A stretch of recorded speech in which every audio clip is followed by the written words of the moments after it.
todos, sejam muito bem-vindos a esta que vai ser a primeira edição do novo podcast da Nova Acrópole Lisboa, chamado tão apropriadamente Ágora. E apropriadamente porquê? Porque a Ágora era o sítio que, quando recuamos à altura da Grécia Clássica, era o sítio onde as pessoas se reuniam para debater ideias, também para fazer o comércio, onde encontraríamos poetas, políticos, filósofos, a ter debates, onde as pessoas também se reuniam para decidir a vida pública e política da sua própria cidade. Era um local de comunhão, onde as pessoas vinham para estar umas com as outras. E toda a ideia do podcast que vai se iniciar hoje é justamente esta, um espaço de partilha de ideias, que vamos ter sempre temas muitíssimo diversificados, e aquele que nos traz hoje é justamente o Olimpismo, porque estamos neste momento nos Jogos Olímpicos, portanto que melhor altura para falar. Na verdade vai acabar brevemente, portanto tem que ser agora, e quando falamos em Olimpismo necessariamente temos que recuar um pouco no tempo, não é? Estamos a falar de uma coisa já bastante antiga. Exatamente. Se formos às suas origens. Exatamente. Okay. Então, assim, para a gente é até interessante, né, como o João estava falando, que a gente usa já o nome do podcast, que é o podcast Ágora, e a gente vai usar como base para falar das Olimpíadas, a Olimpíadas Clássicas, que vai começar na Grécia, né? Então, é uma coisa muito importante a gente tentar desenvolver uma ideia que Platão gostava muito, né? Platão vai ensinar a gente sobre o mundo das ideias, né? Então é como se existisse um mundo perfeito onde as ideias estão lá, e que a humanidade, de tempos em tempos, consegue acessar esse mundo das ideias e traduzir isso para alguma coisa prática. Manifestar as ideias. Exatamente, manifestar essa ideia. E a ideia dos jogos, ela é um pouco atemporal. Então ela existe desde sempre na humanidade. A gente vai falar aqui, a gente vai falar de alguns resgates dessa ideia dos jogos da paz, né, como a Olimpíadas vem retratar, e muito nesse primeiro período, que é esse período clássico da Grécia. Então vai chegar um momento que a humanidade viu ali uma necessidade. Por quê? A gente tem que lembrar que a Grécia ela era formada por cidades-estados. Então, é diferente do conceito de país que a gente tem hoje, mas cada cidade-estado é um mini-país. É um mini-país. Sim. Tinha suas leis, tinha suas regras, tinha sua cultura. Só que existiam algumas coisas que unificavam esses povos gregos. Então, eles tinham um idioma similar, claro, cada um com o seu sotaque da região, como acontece hoje com o português, né? Então, a gente consegue ver isso bem nessa parte do idioma. Existia o aspecto religioso, então eles partilhavam a ideia do mesmo panteão, e isso faz com que tivesse uma união. E outra coisa mais importante é que os esportes sempre foi desenvolvido na cultura da Grécia clássica, né? Então eles também partilhavam essa ideia dos esportes. Então eram três coisas que eles uniam. Porém, cada cidade-estado tinha sua necessidade, tinha sua política e tinha muitos conflitos na época, né? Então, um rei, que é o rei de Elis, chamado Ifto, é um rei lendário, porque a gente está falando de coisas de 700 anos antes de Cristo, então é muito tempo atrás. Existem alguns registros que ficam, mas não tem tanta forma de se datar precisamente, exatamente como aconteceu. E se juntou na época com outros reis da região, né? Um dos mais famosos, o outro é o rei Licurgo, né? Que vai ser o grande legislador de Esparta, né? Que isso daria um podcast à parte sobre os legisladores gregos. É um outro podcast que vale muito a pena a gente fazer um dia. Mas qual que é a ideia? Ele viu que tinha essa união entre os gregos, e ele falou, gente, é possível a gente... Conseguimos unir-nos por aqui, não é? Exato, a gente tem algumas coisas em comum. Então eles escolhem a cidade de Olímpia, que era a ideia onde tinha um grande templo a Zeus, então tinha uma estátua de Zeus lá, e Zeus é o deus que é o deus supremo ali da mitologia grega, né? E eles fazem esses jogos em homenagem a Zeus. E de 4 em 4 anos, esses jogos acontecem como acontece hoje em dia da mesma forma. A gente tenta manter essa maneira, né? Esse espírito de 4 em 4 anos. E por que é considerado os Jogos da Paz? Porque quando era avisado que ia compensar os Jogos, era proibido ter a guerra. Então as cidades respeitavam essa lei. Cidades que estavam a guerrear. Cidades que estavam a guerrear. Para tudo assim, agora. Tá bom, chegou agora o momento da gente confraternizar de outra forma. Né? Tem a confraternização na guerra e tem a confraternização. E depois, se a gente for fazer uma reflexão, por que é tão importante isso? Para os jogos gerar uma paz de paz é importante. Mas também isso possibilitou, quando a Grécia foi invadida pelos persas, pelos estrangeiros, fala assim, gente, esse é diferente do nós. Então vamos juntar aqui. Mas por que eu consigo juntar? Poxa, você consegue de 4 em 4 anos jogar, você não vai conseguir lutar pelo seu país, você não vai conseguir lutar pela sua ideia de liberdade. Então, se a gente for analisar geopoliticamente da época, isso foi um fator extremamente importante, que você conseguiu colocar ateniense e espartano para conviver durante o período das Olimpíadas. Então, isso mostra que tudo bem, é para os jogos, é para a paz, mas também reúne e forma um laço entre os gregos. Né? Então, isso é... A verdade é que sempre que temos povos que estão isolados, nota-se que estão enfraquecidos, não é? A união é sempre uma coisa que se sabe que traz a força. Todos nós, e infelizmente, quando as coisas começam a correr mal, as pessoas começam a se isolar, não só nas suas casas, mas também começamos a ver as cidades a ficarem cada vez mais isoladas, os países cada vez mais isolados, até diplomaticamente, começam a ficar separados. E quando a gente vê que os países ficam isolados, a gente fala que é o período medieval, né? Começa a correr mal. E aí se isola, fecha e fica perigoso, né? Quando tem unidade, tem vida, tem luz, tem...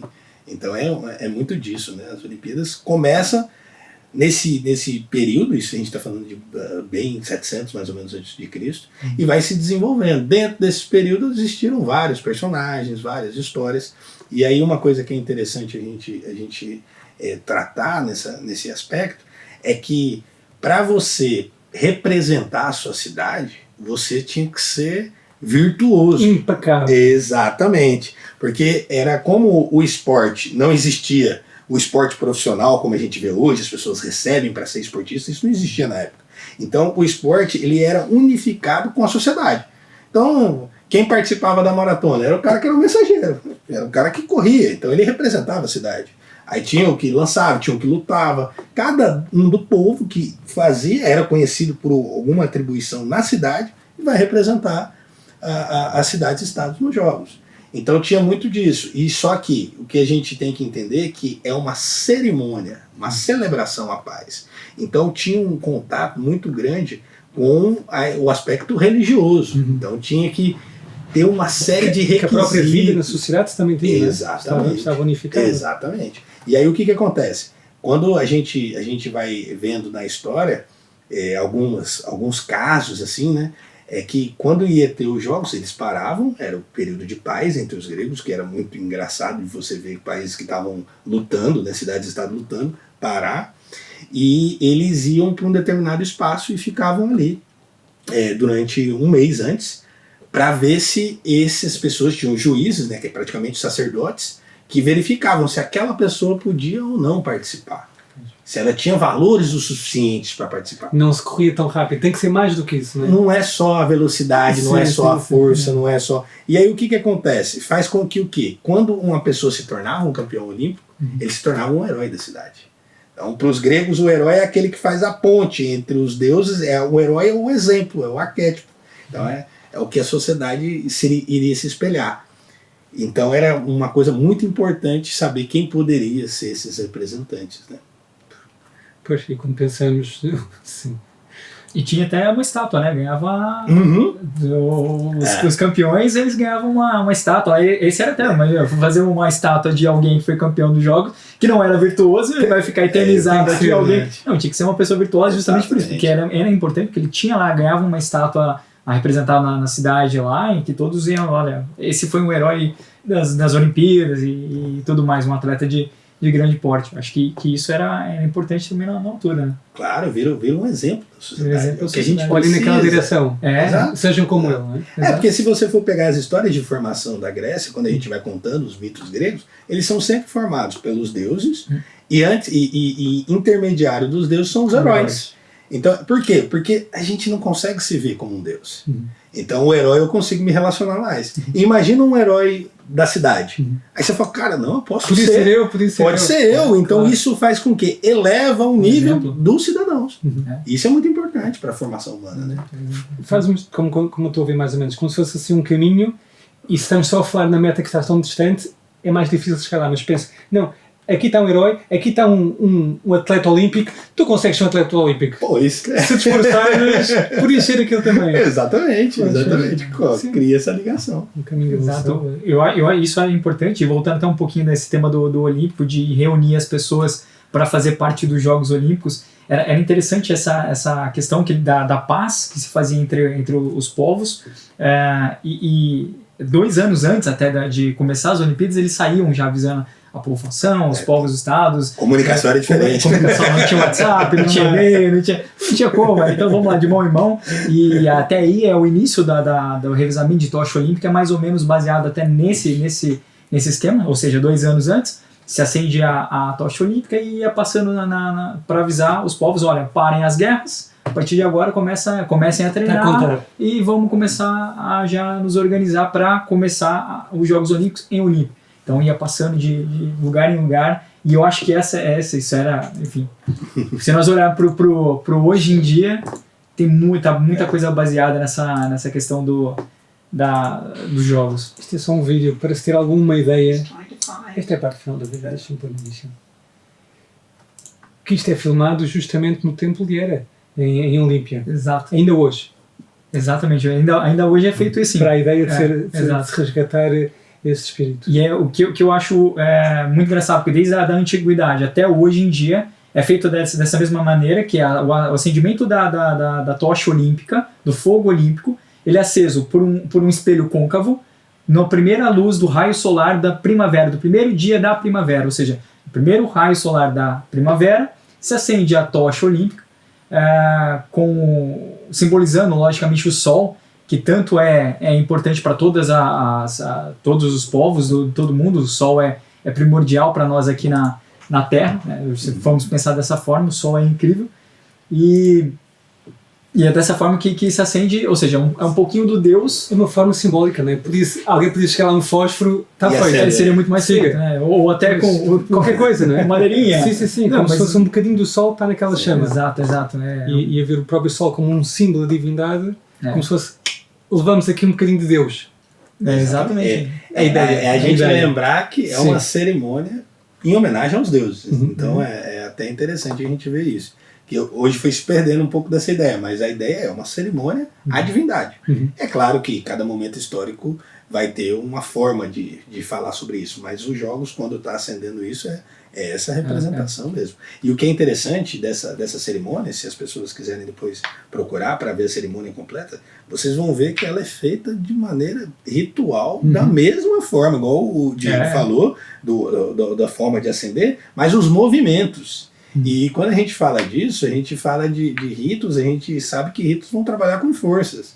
E a ideia é que, para o evento, esse espírito olímpico seja invocado, vamos dizer assim, e que naturalmente vai acontecendo que vai ter casos em várias Olimpíadas que isso foi alcançado. Então a gente vê que essa forma cerimonial, embora a gente hoje a gente esteja muito materialista e não consiga ver bem essas coisas, isso está sendo de fato, está sendo repetido. Sim. E vai acontecer, né? Isso que eu acho uma ideia muito interessante, né? Tocha acesa, e depois, isso é interessante também pensarmos, não sei se na antiguidade também seria assim, mas hoje em dia, pelo menos quando a tocha está acesa, toda a ideia de ir passando de pessoa em pessoa é a transmissão do conhecimento. É bonito. Exatamente, o símbolo dessa transmissão de entrega de tocha, revezamento da tocha, no caso atual, é realmente o símbolo da transmissão de conhecimento, a transmissão de virtude de pessoas a pessoas, tanto que é feito até de uma parte só.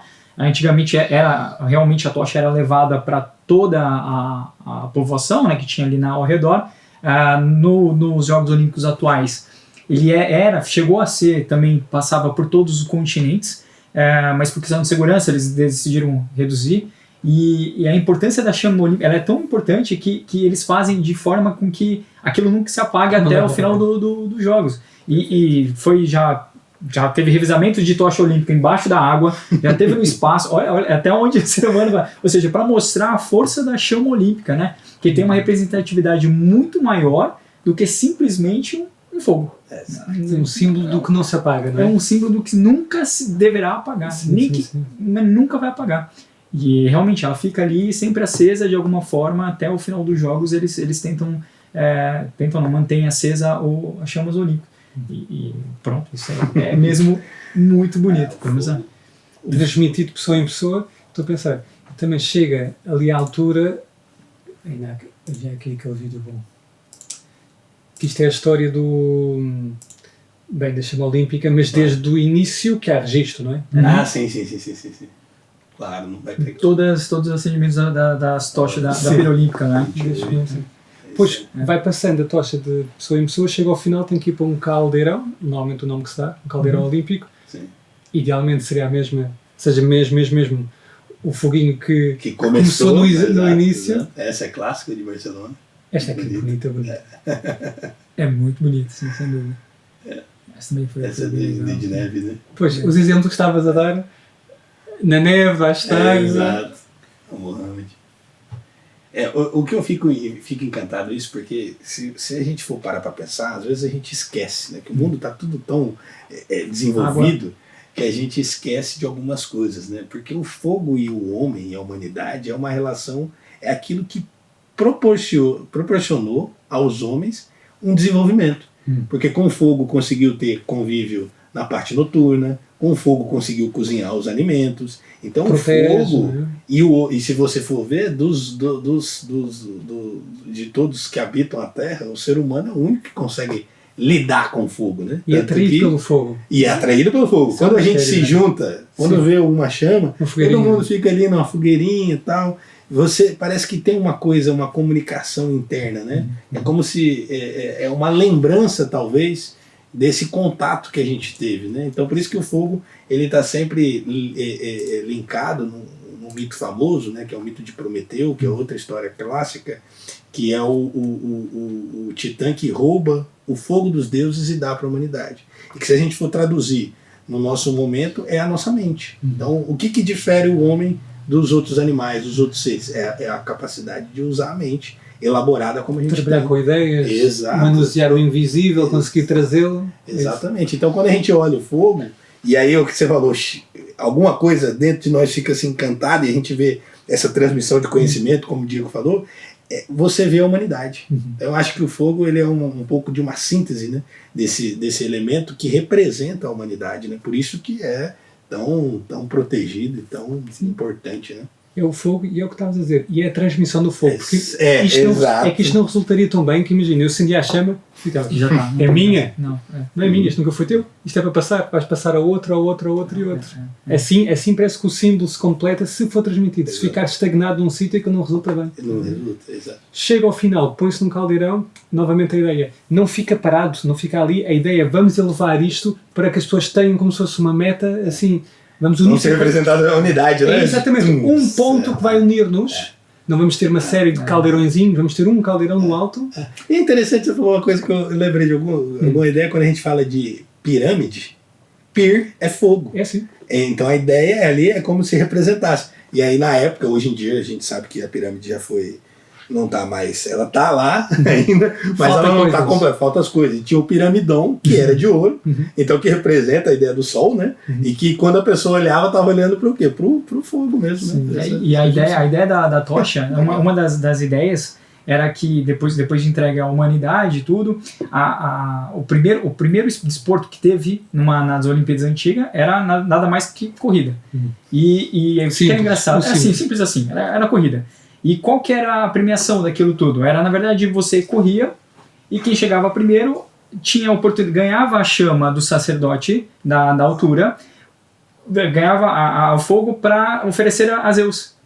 E isso era incrível. Então todo mundo... grande honra, né? Exato. Claro. Grande honra pro atleta da altura era correr o mais rápido possível para conseguir chegar em primeiro e ter a honra de acender o fogo a Zeus, né? Que era essa... Pra história, né? Exato. Faz unir-se ao símbolo, estou a pensar, porque a própria tocha é um símbolo. Sim. E ele, ao fazer esta parte da cerimónia, ele próprio é um símbolo. Quer dizer, Exato. como se fosse aquilo que está a dizer, aquela ligação com o divino. É que, na verdade, o cerimonial todo, tanto das Olimpíadas antigas como a atual, a pensada por Pierre de Coubertin, depois podemos falar um pouquinho também sobre ele, mas é realmente essa questão do religar, né, do religioso, do religar o que está ali, naquele momento, os homens, à divindade, né, algo muito mais superior, né, trazer a todos a uma unidade só, e em busca de um ideal único, a fraternidade, a paz, né, que é o grande objetivo das Olimpíadas atuais e antigas também, que é essa questão.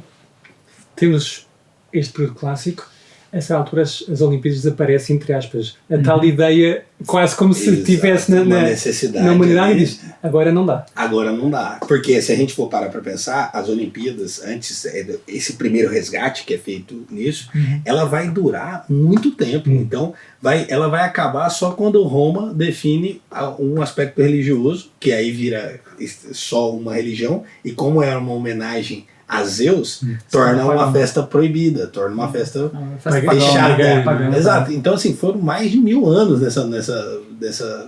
desses jogos acontecendo. E aí, como a gente fala, a gente falou, os Jogos Olímpicos é uma ideia.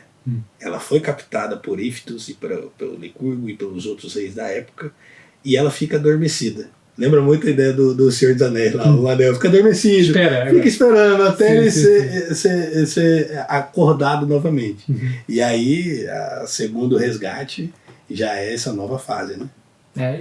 Dizem até que na verdade foram vários, né, todo mundo pensa que foi inventado as Olimpíadas modernas, ela foi reinventada. Mas ela, na verdade, ela foi reinventada, né? Exato. Ela foi várias vezes inventada, entre aspas, né? Trazido para a humanidade e até dizem que realmente a primeira Olimpíadas foi entre os deuses, não foi nem entre a humanidade. Né? Foi uma Olimpíada entre os deuses em que Hércules, né, participou porque era metade de Deus e pronto, estava lá, podia brincar lá nos dois. Então começou ali e depois trouxe a humanidade e pronto, isso foi sempre carregado aqui de muito simbolismo para a humanidade completa. E aí, por último, eu acho que aí já podemos até falar do Pierre de Coubertin. Né? O maior desconhecido conhecido da humanidade. Né? Então, ele é o maior desconhecido que é conhecido. Que, na verdade, a maioria das pessoas até... quem conhece acha que ele foi inventor das Olimpíadas. E aqui já vimos, quem que é Pierre de Coubertin? Não, é o inventor das Olimpíadas. Não, primeiro ele inventou, né? Então a gente já começa a ver que ele realmente foi uma coisa reinventada, foi algo que ele trouxe realmente para a realidade, para a nossa atualidade, mas que, começando falando de Pierre Coubertin em si, um rapaz da França que desde pequeno, bem afortunado, tinha dinheiro e tudo mais, sempre teve essa questão mais idealista, ele sempre foi muito mais idealista. Ele tinha dinheiro, ele na altura não era barão de Coubertin ainda, ele ainda era o filho do barão de Coubertin. Boa. Né? E a partir de um certo momento o pai morreu, assume como barão de Coubertin e aí ele tem dinheiro, tem muito dinheiro, e ele começa a perceber que a França, na altura, perde a guerra da França Prússia franco-prussiana, e aí vê que a população e principalmente os jovens na altura estavam muito perdidos, metidos em álcool, estavam sem objetivo, sem nada. E ele de alguma forma quer ajudar os jovens da altura. Antes de ser o grande idealizador das Olimpíadas modernas, Pierre de Coubertin era um grande pedagogo. A formação dele era pedagogia. Então, era sempre voltado para a educação. E o que ele queria era, através da educação, dar um sentido à vida daquela população regional. Só que isso era muito complicado, porque na altura não tínhamos meios para isso. Foi quando ele viu, numa escola na Inglaterra, que existia uma escola que estava com muitos problemas de pessoas, e entre eles lá, tinha muito problema. E ele vê que ao adicionar o desporto, na grade curricular da escola, aquilo começa a acalmar, a abrandar e começa a correr bem. Fala, olha, bom exemplo. Só que aquilo era feito em uma única escola. Entendi. O desafio do Pierre de Coubertin era, bom, se o desporto é uma grande ferramenta para elevar, né, a paz de uma população específica, por que eu não posso aplicar aqui na França e aquilo expandir? Aí Pierre de Coubertin começa, lógico, a estudar juntamente como eram feitas as Olimpíadas antigas e qual era o objetivo, muito estudioso. Inclusive, Pierre de Coubertin ele teve mais de 16 mil páginas escritas. Para fazer a ideia, o projeto. Né? Inclusive, essas 16 mil, todo mundo pode acessar isso. E está traduzido para o português. Quando teve a Olimpíadas do Rio 2016. Mas como se fossem as indicações, tem que ser assim? Esse tipo de coisa? Exatamente. Lógico, ele fala sobre tudo, desde o olimpismo, desde da educação através das Olimpíadas, até a pedagogia em si. Então, são 16 mil páginas. Escritas ali, traduzido para o português, inclusive a tradução foi feita na altura do Rio 2016, nas Olimpíadas que teve no Rio, foi traduziram e liberaram para toda a gente fazer o download e tudo. O que eu achei interessante quando você falou, porque hoje a gente participou disso, né? A gente foi estudar na escola e tinha a matéria de educação física. Mas o Diego está trazendo aqui e falou assim, tem por conta desse cara aqui, que colocou, testou e falou...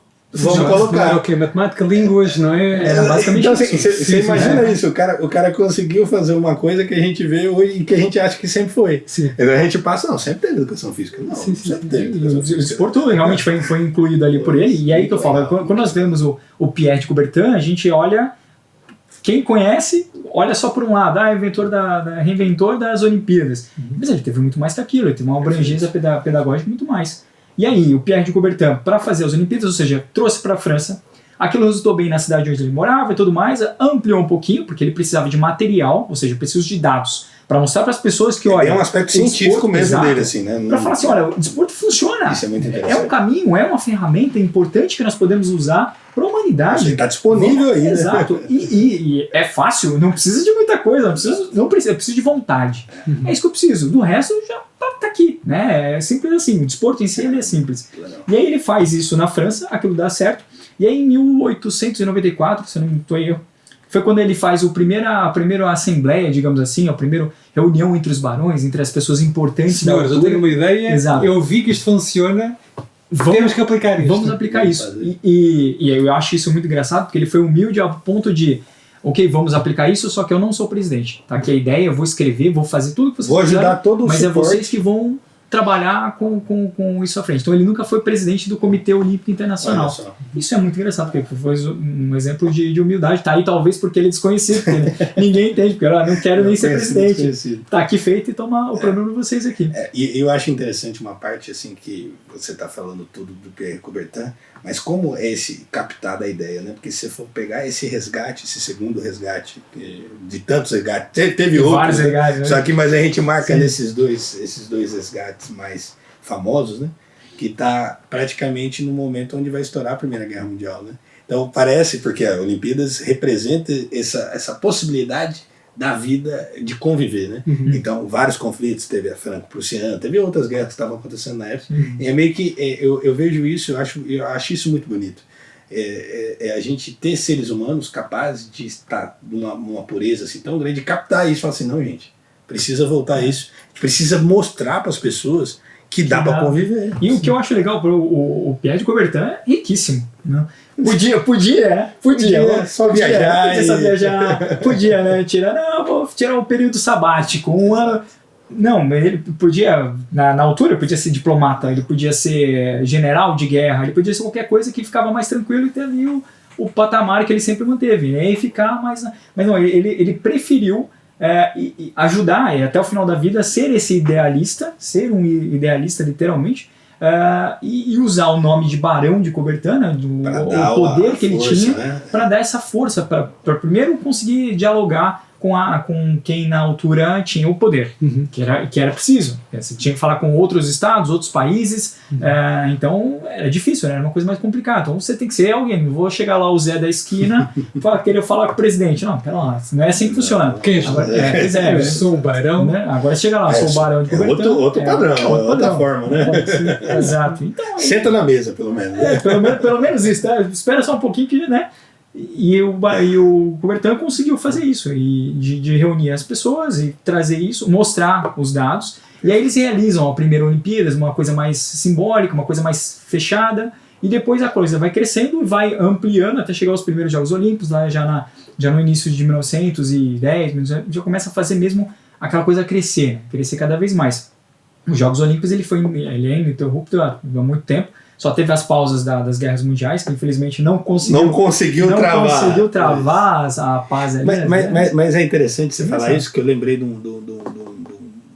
da Primeira Guerra Mundial, no primeiro ano, teve um episódio que ficou conhecido, que é o episódio de Natal, que eram 3 nações que estavam, porque a guerra da Primeira Guerra Mundial, só para fazer um parênteses aqui, era uma guerra de trincheira, né?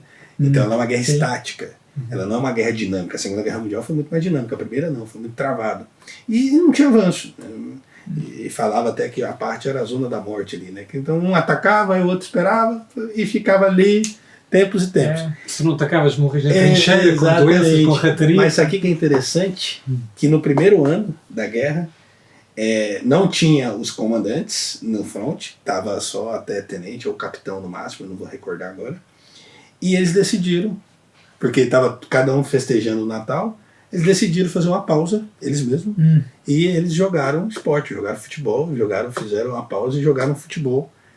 Então isso mostra, que eu vejo você trazendo esse exemplo que o Barão de Coubertin, que o esporte é capaz de gerar coisas e mostrar que dá pra gente conviver, né? E você vê, cara, num conflito que já estava durando um ano, as pessoas falam, cara, vamos jogar uma bola com essa turma. um bocadinho. É demais. Então, se a gente pensar nisso, então você vê o poder que o esporte tem.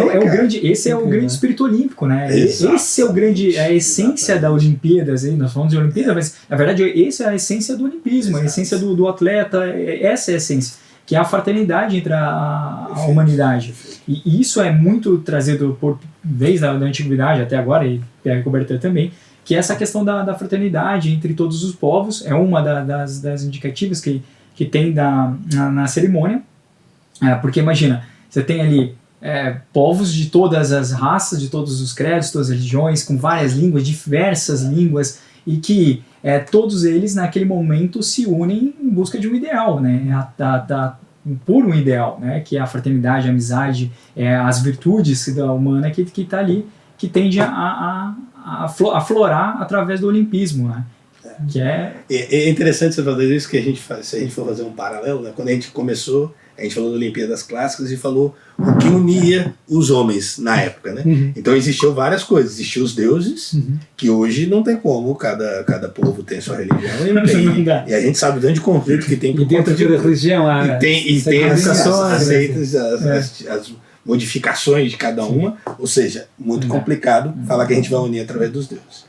A gente não tem a mesma língua, mesmo idioma, não se fala o mesmo idioma, então é muito complicado falar que a gente vai se reunir para conversar. Se você não fala o mesmo idioma, é impossível. Sim.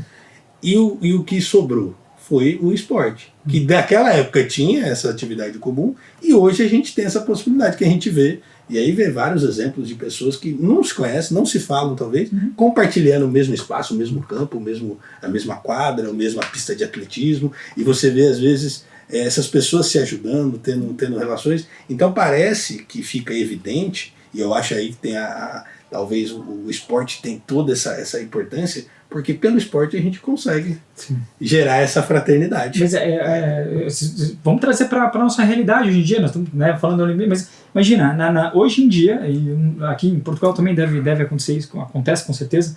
Olha, vamos jogar um paddle aí e junta 4 desconhecidos ou 2 duplas. Tem um aplicativo. Vai dar. Exato. Você coloca lá, a gente vai jogar domingo. As pessoas não se conhecem, acabam se conhecendo, até fazendo amizade, fazem amizade ali com E dependendo da situação, e pelo menos no Brasil nós temos muita questão da pelada, do jogo de entre amigos ali. Imagina, vamos juntar aqui o pessoal na escola e vamos jogar um futebol. Que chega um momento que ninguém tá nem contando. Não tá contando quem tá ganhando.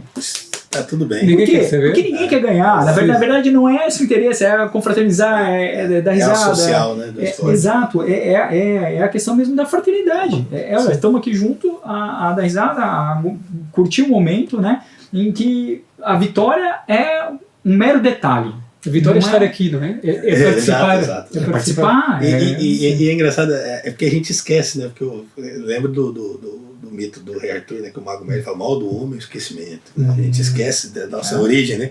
Esquecemos várias vezes, por isso que tem pessoas como Pierre de Coubertin que faz a gente resgatar. Mas se a gente pegar a gente, que é uma escola de filosofia de maneira clássica, a gente estuda Platão, e Platão fala da República, fala assim, olha, é ginástica para o corpo e música para a alma. Simples. E ginástica, quando a gente fala de ginástica, que hoje está tendo, não é ginástica, é todas o que compete ao esporte a fazer.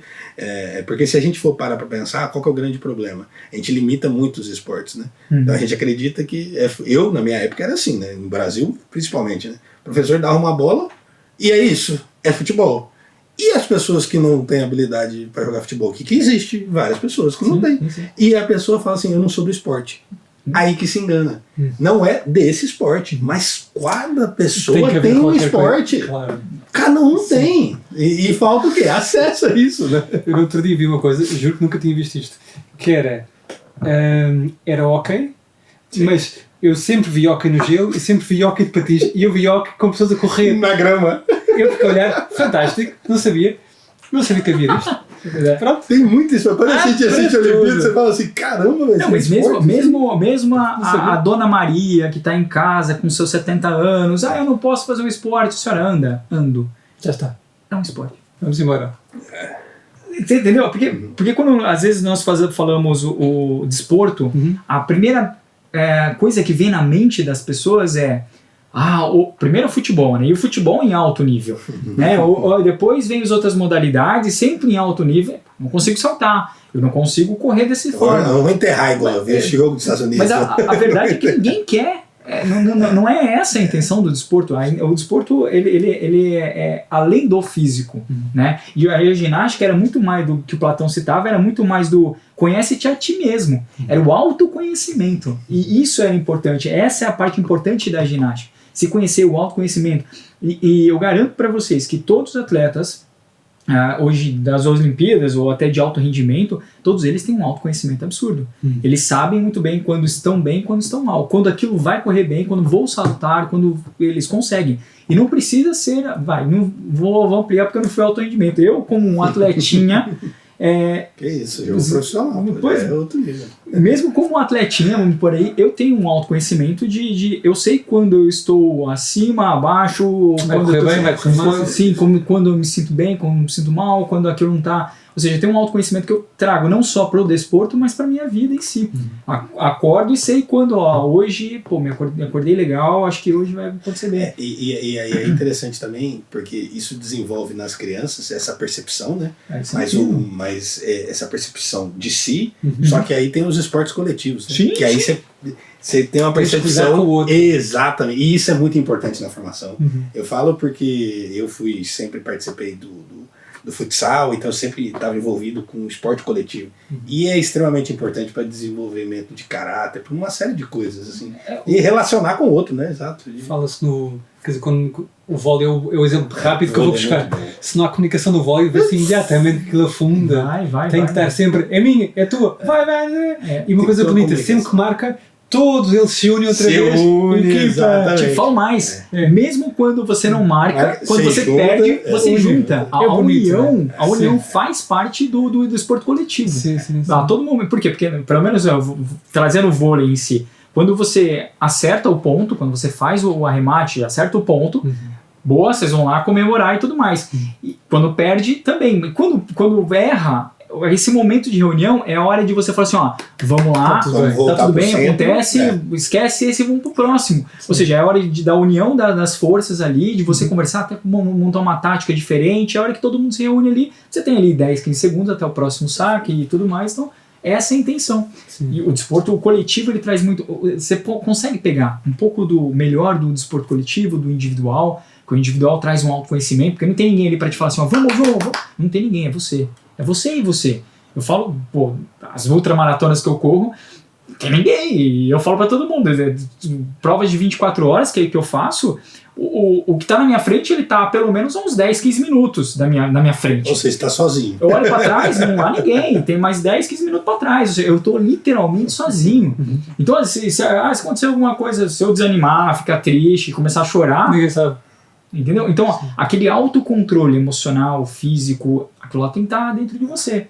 Ou seja, correr uma ultramaratona é muito mais cabeça do que só físico. Não adianta você ter um físico, eu consigo correr. Fisicamente talvez sim, mas e psicologicamente? Vai estar bem para isso? Um exemplo que vi, não sei se vocês viram também, acho que sim, que era o atleta topo do ténis de mesa da China, que ganhou, ganha. O vídeo era, a certa altura, alguém, essa parte não consegui ver, pisou-lhe a raquete, Quebrou a raquete.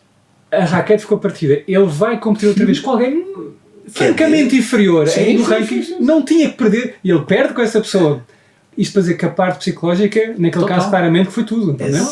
Total. Ou até quando perde um set, o Calderano nesse ano, Que é o brasileiro. o brasileiro que estava... Que é muito bom, ele é número 3 do mundo. Tava ali a disputar, né, entre as medalhas também, entre ser um dos medalhistas. Ele tá a ganhar o primeiro set e de repente ele toma uma virada incrível 10-4. Tava 10-4, né? 10-4. Ele E é um ponto só que ele precisava fazer. só precisava de um ponto, ele toma uma virada absurda. Cabeça. Correu mal? Correu mal, perdeu todos os sets. Aí ele perdeu, ele conseguiu lutar contra o cara ainda, mas no terceiro e quarto, que aí ele tava na semifinal. Ele perdeu de 4-0, assim, mas parecia que só tava o corpo dele. Foi. Porque não tava mais. Porque ele tava naquele ponto. E aí a parte psicológica, que é um fator. Sim. Há um conceito que nós falamos muito cá na escola, que vocês sabem, que é o conceito de guerra interna. E um atleta está continuamente em guerra interna, quer dizer que ele parado não está parado. Estão ali duas forças a lutar. Claramente que se ele para de lutar, nesse exemplo, uma das forças está a ganhar. E vê-se o resultado, ele começa a perder, e depois começa a perder mais, pensa, o que é que está a acontecer? E em certos esportes, quando são perigosos, saltos em altura e coisas assim, Isso é perigoso. Perigosíssimo. A gente teve o caso que aí, o caso mais famoso, que foi a da Simone Biles, né? Que foi super bem nas Olimpíadas, é uma referência nas Olimpíadas, uma das que mais ganhou medalhas de ouro. Na Olimpíadas passada, que foi que ela deu uma estafa no psicológico dela, ela falou, parei. E o pessoal, muitos criticaram, né? Mas como que você... É a chance da gente ganhar mais medalha. Eu tô, cara, eu vou dar um vai lá ganhar medalha. triplo carpado aqui. Sim. Se eu não tô com cabeça pra isso, é muito perigoso. Claro. Não, e é um tema muito atual das Olimpíadas, principalmente nessa década, tá sendo essa questão do psicológico nos atletas de alto nível, né? Porque eles têm, obviamente, uma pressão da população do país por medalhas e por tudo mais, e são seres humanos. São seres humanos como qualquer outro, e é preciso olhar, e esse é um outro podcast que nós temos que fazer, que é sobre a psicologia aplicada a pessoas normais até alto rendimento, que é um caminho de exigência, né? É absurdo. Nos Jogos Olímpicos vê-se, felizmente, muitos exemplos bons, excelentes pessoas que mostram um autocontrole. Isso também, imagino que tem um pouco a ver com a nacionalidade, porque dá para ver pessoas que perderam ou ganharam. Está tudo bem, está tudo bem. E há pessoas que estão ali a gritam imenso. E lembrando daquele exemplo, eu vou buscá-lo, daquele senhor, porque acho que é um bom... O do turco? O que é que isto quer? Aqui. Não sei se conhecem lá em casa, mas este personagem é incrível. É um senhor que, ao contrário dos outros todos, que tem uma parafernália imensa, as lentes, as coisas todas, este senhor parece que foram buscá-lo ali. Olha, acordou e falou a diferença de um para o outro, né? É um turco ali. Com os dois olhos abertos, sem lentes, não sei, mas ele tem uma mão no bolso. E pá. E está tudo bem. E está tudo bem. O que eu acho interessante dele é que você vê que é um cara que está mais preparado para qualquer coisa, né? Porque ele está ali natural. E é importante dizer, porque às vezes a gente... E você normalmente, quando você olha pro seu oponente, digamos assim, você olha para ele e fala assim, esse aí? Que vai contra mim? Que tô todo... Mas é preciso saber ler bem. Eu, se visse esta pessoa, ficava preocupado. Claro. Que ele... Esta pessoa está tão tá aqui. confortável e está tão confiante e está aqui, eu ficava Eu achei preocupado. muito interessante que ele fez uma postagem que o cara que ganhou o ouro, ele ficou em segundo. O cara que ganhou, eles são amigos há muito tempo. Ah, é? Eles sempre, porque imagina, é um esporte, é um nicho, Sim, não sim, tão... não é um esporte que desenvolve muito, né? Então as pessoas vão competindo. Claro, já se conhecem. Aí eles já se conhecem. Fala assim, cara, olha só. Os caras, aí tem uma foto deles bem no primeiro Olimpíada, bem novinho. Oh. E agora estão continuando aí, lutando. Isto era só penso eu, que é um ótimo exemplo de alguém que está claramente. E você muito vê que ele virou concentrado. um exemplo, né? Sim, sim, sim. Os outros atletas de outras modalidades usando ele, que é para essa que você falou. Tipo assim, eu tô calmo, eu tô totalmente relaxado e eu tô. Estou a controlar aqui a situação. Mão no bolso, vamos embora. É. É impressionante isto. Ou seja, claramente que há uma parte física e também uma parte psicológica fundamental, não é? Se não está a parte psicológica treinada, o físico sozinho não vai voar até à meta. Imagina para uma equipe de voleibol ou de basquete, por exemplo, que você vai enfrentar os Estados Unidos no basquete, por exemplo. Você já olha lá, pô, do outro lado está o Dream Team. Como é que você motiva esses atletas a... Olha, lá do Não dá outro lado vontade está o melhor nem de começar. selecionado que existe na atualidade, na Os fase teus da heróis, Terra. quiçá. Exato. Exato. Os teus heróis, exato, que você sempre quis Muito jogar. exemplo. Entendeu? Assim. Ou vamos trazer mais para a realidade, vai. Ou do outro lado você está vendo ali, alguém que, sei lá, o jogo escolar, na escola, vai enfrentar uma escola, tem lá do outro lado no voleibol só gente gigante. E é aquela equipezinha, pequenininha, você olha para lá e fala, Está perdido. "Nossa, vou tomar uma bolada aqui." É engraçado isso. Isso me fez lembrar esse estilo calmo do atleta turco, me fez lembrar muito dos espartanos, que são conhecidos pelas batalhas. E os espartanos, eles desenvolveram a fobologia, né, que é o estudo do medo. E tem tudo a ver com isso, porque às vezes a gente é dominado pelo medo, principalmente quando vai competir, que vai ter outro adversário e tudo. E aí eles tinham uma tradição que era muito engraçada, que quando eles estavam alinhados para o campo de batalha, estava o outro exército já pronto lá, todo mundo gritando, eles estavam arrumando o cabelo. Aí o exército via e falou assim, calma aí. E quer dizer que os caras estão, tipo, vão pra festa e nós estamos aqui, tá todo mundo com medo. E eles estavam com medo também. Sim. Esse que é o lance do domínio. Sim. Então, às vezes, esse cara, ele tá nervoso, mas ele mostra uma forma que ele fala, o outro fala, caramba, se ele tá assim, então é um pouco disso, é o autocontrole. Você domina esse campo do astral, você dominou o adversário. E acho que há uma ideia, a ver se conseguimos também passar um pouco nessa direção, que é importante participar, mas também é importante as pessoas esforçarem-se. Quando estavas a falar na questão da vovó que consegue andar, se consegue andar, mesmo que não consiga andar, na verdade não importa, porque as pessoas conseguem sempre esforçar-se de alguma forma e sempre que há esforço conseguimos ver que há uma progressão na direção, não é? A pessoa não consegue andar, mexe os braços, esforça, não consegue mexer os braços. O termo atleta significa lutar, né? Significa luta. E se você pensar que é assim, todos nós somos atletas. Todos nós somos atletas de alguma forma. O fato de você acordar de manhã e estar lutando por ser alguém melhor, por buscar o conhecimento, já é definição de um atleta. Né? Não é só físico, né? Mas o mental também. Então, se nós pensarmos por esse lado, a senhorinha, a Dona Maria, que vai lá fazer uma caminhada, é um atleta, não deixa de estar. Não é só porque não é alto rendimento que deixa de ser atleta. Essa questão do desporto, é muito... As pessoas todas veem isso muito longe, é inalcançável eu conseguir correr, Olha, ninguém começou correndo, ninguém é um Cristiano Ronaldo da noite pro dia, a pessoa começa devagar, e tá tudo bem se não chegar lá também. É isso que tem que entender, tá tudo bem, entendeu? Mas as pessoas não, só vou se for para ser um Cristiano Ronaldo, senão no meio do caminho eu desisto. E acaba. Pronto. Então tem que ter essa essência do atleta, do olimpismo que há nas Olimpíadas, que eu acho que é essencial, para falar bem a verdade. Lembrei-me sabem, este é o recordista atual da... Olha, já agora esta era a posição do Yusuf. Mas é que este rapaz, não é este o vídeo, este é o vídeo em que vai vencer. Deixa eu ver se eu encontro. É que ele já anda nisto. A criança. É pequenino! Eu vi os vídeos e pensei, não acredito. Pequenino. Já desde cedo sabia, né? Já pequenino. Olha para isto. Olha como ele está saltando. Como é que ele chega lá? E ele passou uns 15 centímetros, ele saltou 6,25. Ele passou 15 centímetros do recorde. É absurdo para nível profissional, é muito grande a diferença. E eu acho isso interessante porque o que o Diego falou lá, né? Que a chama representa passar o conhecimento. E se a gente pega, tem uns outros vídeos também que é interessante, mostrando Olimpíadas de 1910. Que diferente. E isso é o conhecimento. Isso é o conhecimento. As pessoas foram aprimorando, foi trocando ideias. Você vê, eu falo, o Brasil tem alguns exemplos muito interessantes, assim, né?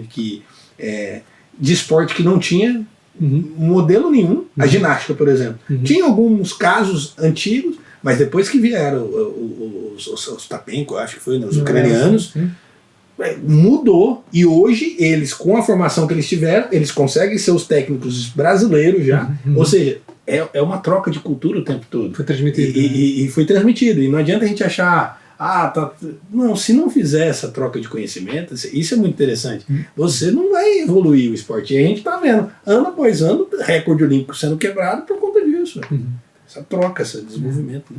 Há uma modalidade que eu acho que, penso eu, consegue captar isso tão bem, que é aquela de, não estou a lembrar do nome daquilo, mas que tem assim uma espécie de uma vareta, toda a equipa já está na posição. Revezamento. O revezamento, né? Não sei o nome.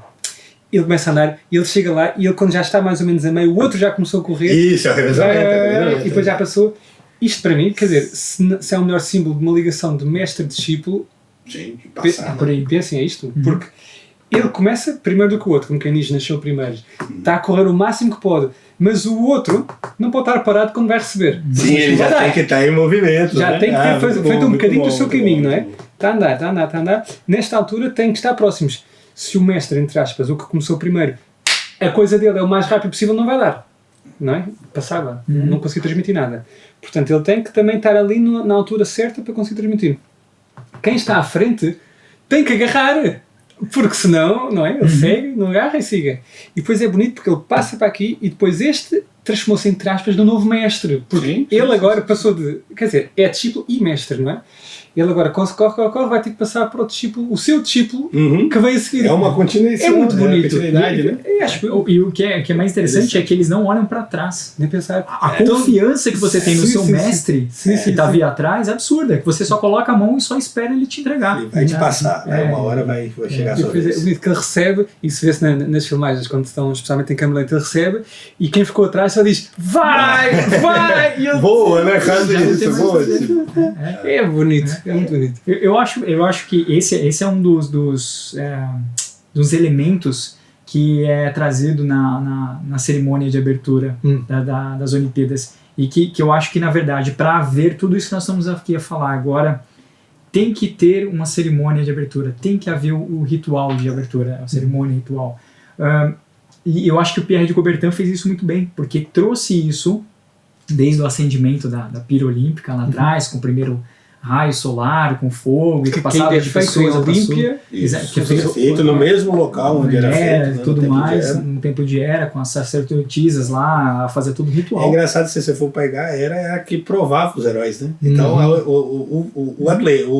as competições, elas provam, né? Claro. E provam que às vezes a gente acha, não, é inimigo, ela é ruim, não, ela tá te moldando, né? Então, para te forçar. Exato, tem tudo a ver. Né? Então, o Pierre de Coubertin, ele pega todos esses símbolos, né? Todos esses símbolos, né? E traz para um ritual. E daí é uma coisa até engraçada de se falar, porque a cerimônia olímpica, a cerimônia de abertura dos Jogos Olímpicos, não a Olimpíadas em si, mas a cerimônia específica, é o evento esportivo mais visto do planeta.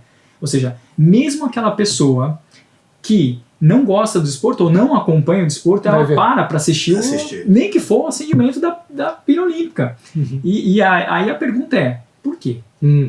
Por quê? Entendeu? Que raio, o que acontece que para qualquer outra coisa a pessoa não para, mas para aquilo toda a população mundial, 30 bilhões de pessoas, sei lá, vai lá, para e vai assistir um único momento do desporto, a cada 4 anos. Por quê? Né? E aí a explicação do Pierre, na verdade ele já tinha isso em mente, era que era necessário ter o cerimonial, era necessário ter arte, ter o simbolismo, né? o próprio, por exemplo, a união da bandeira, no caso, o hino, né? O juramento ao atleta, né? E todos esses símbolos para fazer com que esses elementos juntos, unidos, elevasse a consciência. E a partir do momento que elevasse a consciência não só dos atletas, mas de quem estava assistindo aquilo, quando você eleva a consciência, de certeza vai correr bem.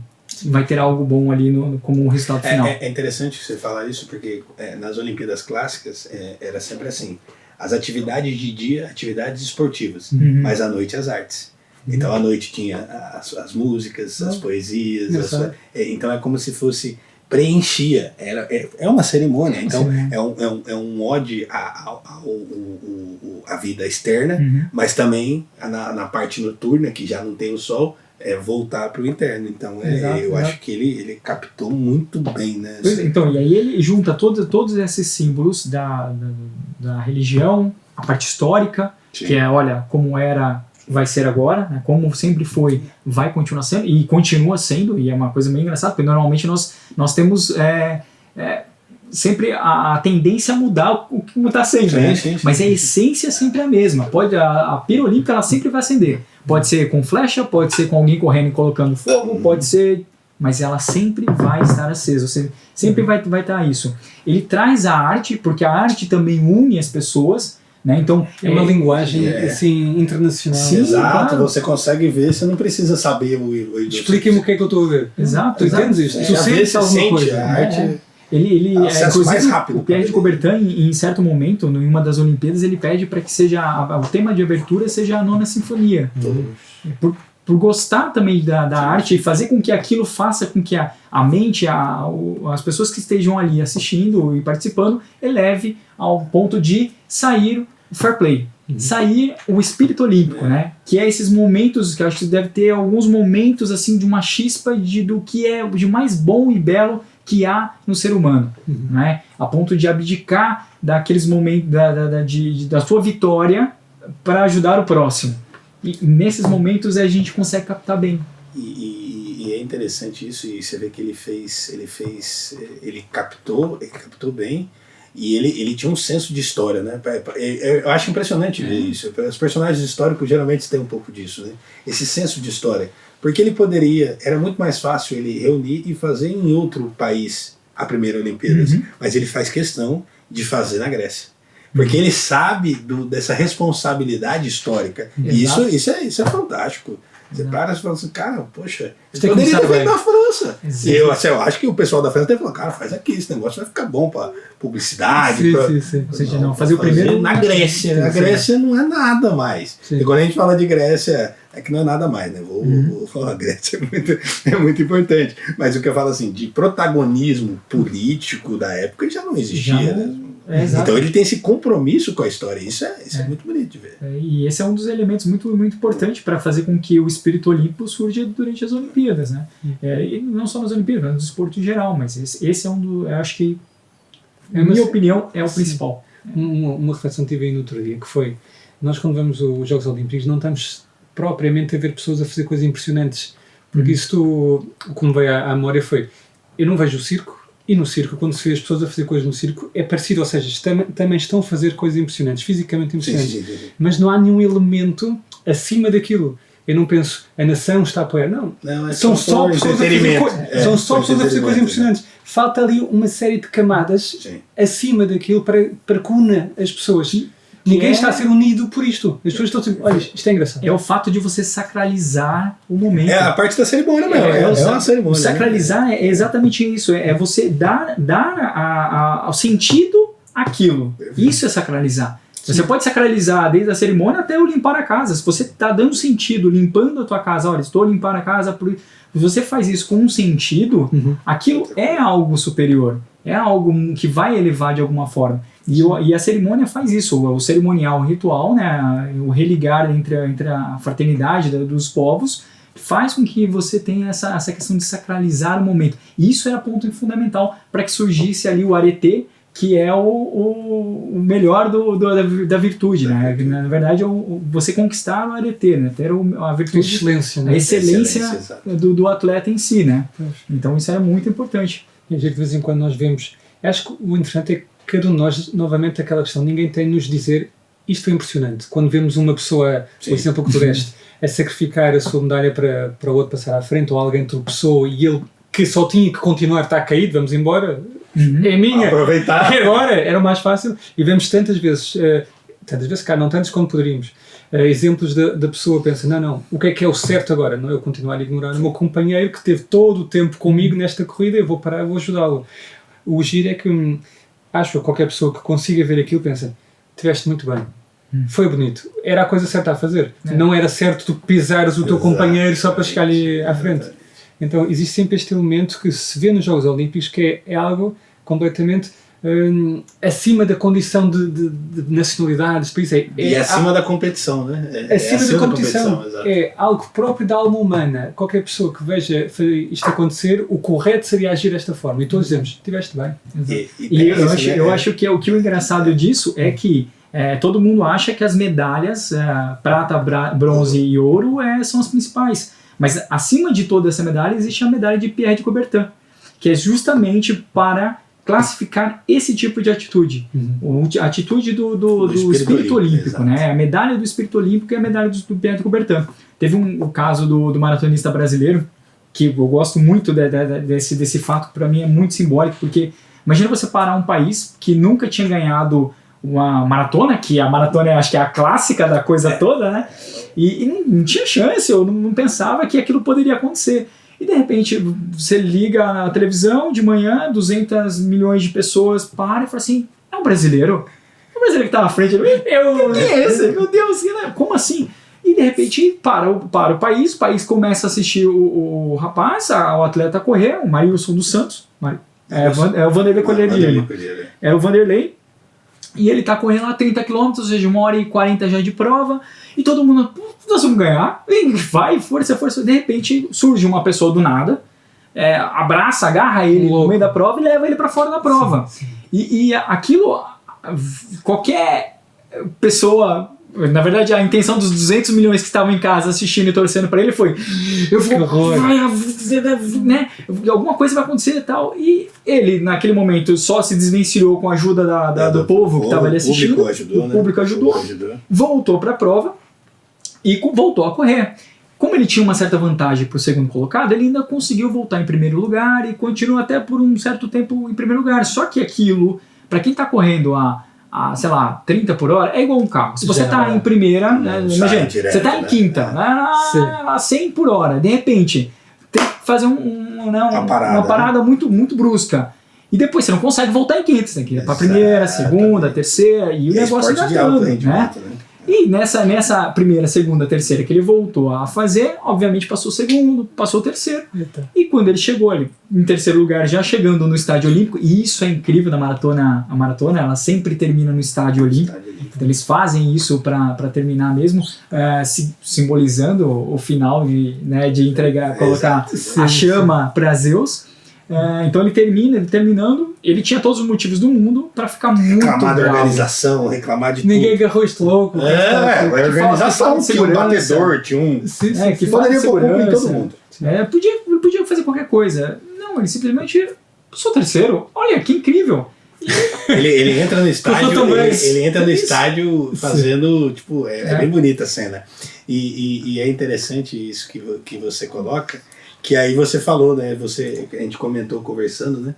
Que ele acabou ganhando 2 medalhas, né? Ele ganhou a medalha de bronze e ganhou a medalha de Coubertin. E o que é interessante, quando eu acho que assim já. Essa aí, ó, que tá mais curtinho. Aí vai estar curtinho. Mas que é mesmo engraçado isso, porque, imagina, todo mundo sempre acha que o. Isso ele está a explicar justamente o que é o esporte olímpico. O espírito olímpico. Esse espírito olímpico é a medalha de Pierre de Coubertin que se faz. Acho que essa é até uma reportagem que fala sobre tudo, de como foi desenvolvido. Ele vai colocando, aí vai falar um pouco do Pierre. Eu acho que é bonita a cena que você for colocando, que vai aparecer com certeza, que é a cena dele entrando no estádio. A cena aí foi o ataque, né? Então, olha, ele tá a correr, tá em primeiro lugar, surge uma pessoa do nada e empurra ele pra fora do negócio. Sim. Ou seja, ele até faz na cara de, meu Deus, e agora? E eu, sinceramente, acho que não estava nem preocupado. Olha lá, ele é passado e tal. E ele foi até o fim da prova, retomou a concentração. Que alegria, super feliz. Sim, super. E essa alegria, depois ele foi escolhido para acender a pirulito no Brasil. Vai ser sempre escolhido. essa alegria é uma alegria genuína. Sim. E esse é o motivo do dia a dia de todos os atletas, que Essa superação, né? Superar todas as adversidades. porque né? existe a alegria, vamos dizer assim, a felicidade de tô com fome, vou lá, como, sacio a fome, acabou a minha alegria. Então você acabou ali. Esse tipo de alegria é aquela alegria que perdura, né? Que fica pro resto da tua vida, aquela questão de você ter feito aquele momento, né? E o Vanderlei simboliza muito essa questão do Pierre de Coubertin, dessa medalha de Pierre de Coubertin, por esse reconhecimento ao que ele fez para demonstrar às pessoas, olha, isso é a essência. As Olimpíadas é para isso, para mostrar esse tipo de atitude que nós queremos aqui. Né? O que é engraçado é que a gente conversando, você falou uma coisa assim, que se você for pesquisar, e aí a internet, quando você vai conversando, vai mostrando, né? O algoritmo vai mostrando, né? E realmente as outras também, cada um tem uma história que você fala assim, meu Deus, realmente esse cara merecia. Tem um que eu não vou lembrar o nome agora, mas foi na competição de vela, o mar estava muito agitado, essa vela estava chegando para ser prata, segundo. Só que ele viu o oponente, caiu e eles estavam virados, uma situação, um mar revolto, extremamente perigoso. Ele não pensa duas vezes. Tranquilo. Volta com o barco, vai, resgata, perde a competição, não fica nem entre os. Não fica nem entre os. Fica salva a pessoa. Ou seja, tem um outro componente no seu barco, não pode, tá fora. Mas as pessoas falam assim, não, cara, isso aqui, tudo que a gente faz, que aí eu acho que quando acontece isso, e tem tudo a ver com aquela coisa que você explicou sobre a cerimônia e tudo, ali a gente está tendo o ápice do que é a Olimpíadas, de fato. Que é tipo assim, cara, não é sobre só competir. Competir? Vamos competir. Mas tem coisa que supera isso. E eu acho que essa fraternidade... Esta pessoa percebeu o espírito olímpico. Exato. É isso. E os outros que passaram a ignorar o companheiro não perceberam muito bem. E é até triste, porque desde quando a medalha de Pierre de Coubertin foi inventada, foi trazida antigamente, se não me engano, pouquíssimas pessoas receberam essa medalha, essa condecoração do espírito olímpico que há. E isso é uma pena, porque na verdade a gente tem que ver muito mais. Oportunidade deve ter, né? Oportunidade deve ter. E a gente quer ver muito mais esse tipo de aspiração dentro das Olimpíadas. E tenho certeza que as pessoas não vão ficar muito chateadas em ver esse tipo de atitude de ajudar alguém que estava precisando. É porque a gente não tem noção. Porque quando a gente fala de ciclo olímpico, que é de 4 em 4 anos, a gente está falando de preparação toda da vida da pessoa, num atleta profissional. Então, quando o cara que se preparou para aquilo, e aí você está entendendo o grau de desapego que ele tem que ter? Então, por isso que o capital espírito olímpico também exige um valor, por isso que na antiguidade eram os mais valorosos por conta disso. Porque é como se fosse assim, cara, beleza, seus 4 anos, se você viu, vá lá e faz. É espetacular. É uma grandeza, é muito bonito. Eu falo mais, nós falamos de um ciclo olímpico, mas na verdade muitos atletas passam a vida toda dedicada àquele desporto. Desde pequenino, sim, claramente. Vimos aqui, desde pequenino até chegar à idade adulta, e lógico, compete em outras Olimpíadas também, mas justamente para quando chega nesse ciclo olímpico, quando chega no 4º ano, tá no auge, tá na ponta dos cascos, físico, mental e espiritual que ele pode desenvolver ali. E aí você olha para trás e você fala assim, olha, vou abdicar de tudo isso para ajudar é o mais fantástico. Né? Então, e é engraçado que isso realmente acontece, e aí tá a diferença quando o Pierre de Coubertin, isso foi muito engraçado, porque quando a primeira questão que fizeram pro Pierre de Coubertin, falou, você vai fazer os Jogos Olímpicos, pra quê? Porque na verdade já existe o campeonato mundial. Já tem vários campeonatos. Tem vários campeonatos mundiais de cada modalidade. Mas por que raio que você quer fazer um trem que já foi esquecido? Já fazem, sabe? Pra quê? Qual que é o intuito disso? E é isso que ele fala. Ele falou, olha, na verdade não, nós vamos juntar as Olimpíadas é algo à parte. Ele começa por ele, as Olimpíadas é algo completamente diferente. Que a partir do momento em que nós fazemos uma cerimônia, um ritual e sacralizamos aquilo vai despertar nas pessoas o fair play. A amizade, a fraternidade, a busca das virtudes, do arete e tudo mais. É isso que nós queremos.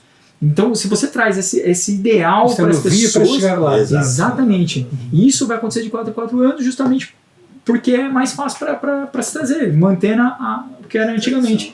E diferente dos mundiais, que alguns acontecem 2 anos, outros só para aquele tipo de esporte, você reúne todos os atletas de todas as modalidades em um único evento, sacralizando, fazendo religiosamente aquele evento. O que vai acontecer com isso? Vai dar bom, vai dar coisas boas, é certeza. Porque a mente humana, a consciência humana, ela está elevada a um certo ponto, né? E é uma pena que vai terminar daqui a uns dias, mas senão já estou na abstinência. Tá bom, faz parte. Quando é que é amanhã? Acaba domingo, sim. Domingo? Sim, só em torno de 20 dias, geralmente, as Olimpíadas, depende mais ou menos disso. Que as pessoas, isso eu estava a conversar com as pessoas normais, a maioria das pessoas, olha que engraçado, olha o poder das Olimpíadas. Elas nem sabem o que está acontecendo no mundo. Política. É verdade. O que você fala? É verdade. Você está literalmente Aconteceu-me isso no outro dia. Estava com uma pessoa que íamos ter só uma horinha e estar a trabalhar com ela. E pensei, eu vou ter que arranjar um tema que, sem dúvida nenhuma, me vai aproximar desta pessoa, porque não tenho outra coisa.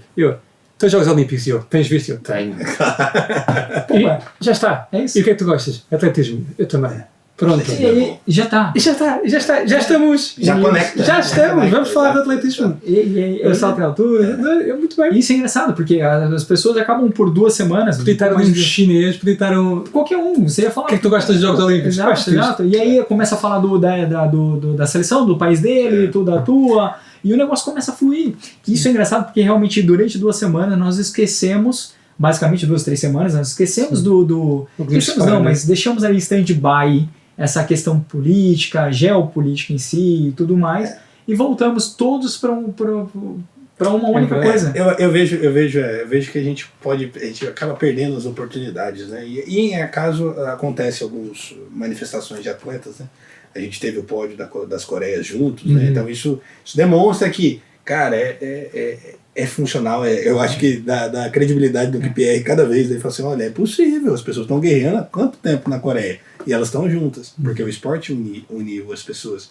Então a gente perde oportunidades, né? Então a gente poderia ter todos os países participando, para os atletas não são os que estão guerreando. E os atletas iam demonstrar esse aspecto. Então a gente acaba perdendo uma oportunidade de fazer os Jogos da Paz mesmo. Exato. E a gente percebe que isso era muito importante. A vitória em si, o significado da vitória da Nike ou Nike, depende do seu grego, depende do grego, mas era que a deusa da vitória é justamente, não é a vitória sobre o seu oponente, não é a vitória sobre alguém, é a vitória sobre si mesmo.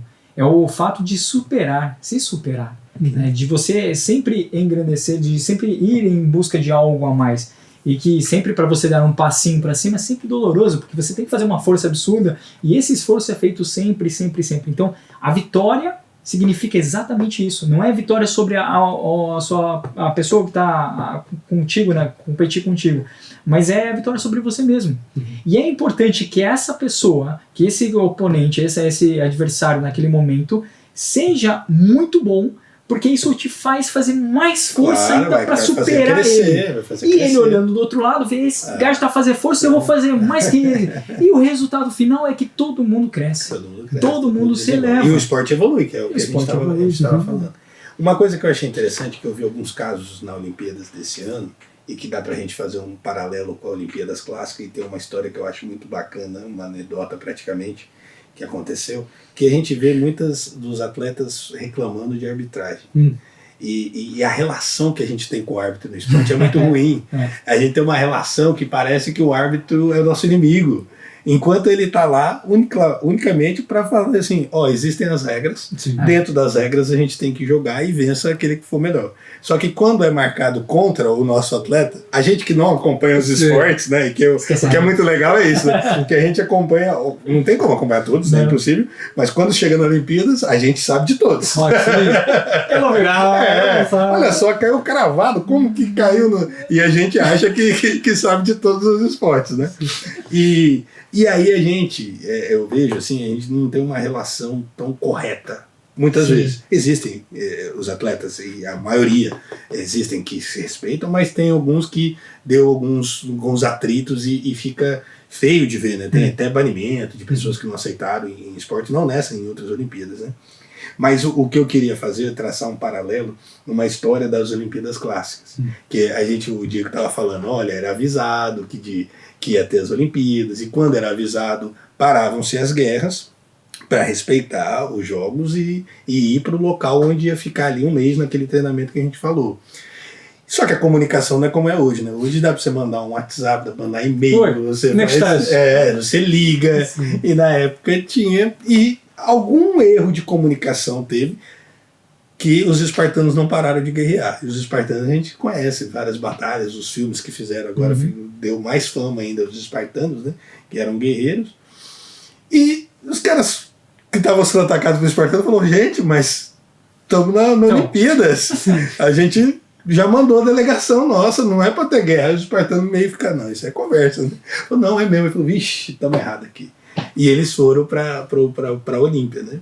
Só que já estava boa parte dos grupos lá, e quando chegou para entrar nesse convívio com os atletas, um juiz foi receber eles. E aí chegou lá uma delegação de uns 200 espartanos, imagina, o auge dos guerreiros. Voltando ali. E aí o espartano falou, não, eu quero acessar aí os jogos. O cara falou, mas vocês desrespeitaram a regra. A lei, vocês desrespeitaram a lei. Ah, mas, poxa, nós estamos aqui. Não, vocês não podem entrar. Na próxima Olimpíada, imagina. 4 anos depois vocês voltam. Na próxima Olimpíada vocês voltam. E eu brinco, eu gosto de contar essa história que eu falo assim, isso que a gente vê os espartanos todos belicosos. O que vocês acham que os espartanos fizeram? Que aí tem que dar uma provocada. Os espartanos simplesmente voltaram. Obedeceram a lei, porque na origem de Esparta, eles são fiéis às leis. Inclusive, eternizado muito a sério. Essa frase, né? Na batalha contra os persas, né? Na batalha das Termópilas, que o rei Leônidas coloca, né? Diga aos que aqui passam, que fiéis às nossas leis, aqui morremos. Então, eles têm um respeito pela lei. E a gente hoje vê isso, falta essa ideia da importância da lei, da importância das regras, e você vê um povo que, se a gente fala assim, nossa, mas eles eram muito não desenvolvidos, você não pode entrar. Não, tudo bem, então. Daqui a 4 anos, aproveitem o jogo. É só uma história de comparação que a gente tem dos dois. Pois, saibamos nós sempre manter esse espírito olímpico. Acho que se calhar conseguimos terminar assim bastante bem. Que é não pensar que são justamente 4 em 4 anos, durante aqui uns dias, que as pessoas se lembram que existe a possibilidade de se criar este espírito de fraternidade, independentemente de todas as diferenças, que na verdade é justamente o primeiro princípio da Nova Acrópole, que é uma coisa que idealmente nós conseguimos mantê-la sempre. O mesmo espírito olímpico de conseguir ajudar aquele que precisa, conseguir estar atento, não ver o outro como meu inimigo, não ver como oponente, ver como alguém que eu posso ajudá-lo a melhorar e ele pode me ajudar a mim a melhorar. Juntos elevamos-nos. Idealmente era uma coisa que se mantinha sempre, não tinha que ser só agora. Sim. E eu acho que é interessante, pegando isso que você acabou de dizer, João, que a Escola do Desporto da Nova Acrópole, da Escola do Desporto com Coração, esse é o ideal deles, né? Trazer o desporto em si como uma das ferramentas para trazer essa essência, não só de 4 em 4 anos, mas no dia a dia das pessoas, né? Fazer com que isso aconteça, é fazer isso inclusivo e não exclusivo, né? Que é uma coisa que é importante, é realmente fazer, olha, o desporto é para todos, é mesmo para todos. Isso é importante e é uma das ferramentas que nós podemos usar, tão simples, tão básica, que nós podemos usar a todo momento. Então, acho que isso é o que fica também para tudo, né? Muito obrigado. É isso. Boa. Obrigado, Cris. Obrigado. Foi muito bom. Valeu. Valeu, Até a próxima. Excelente.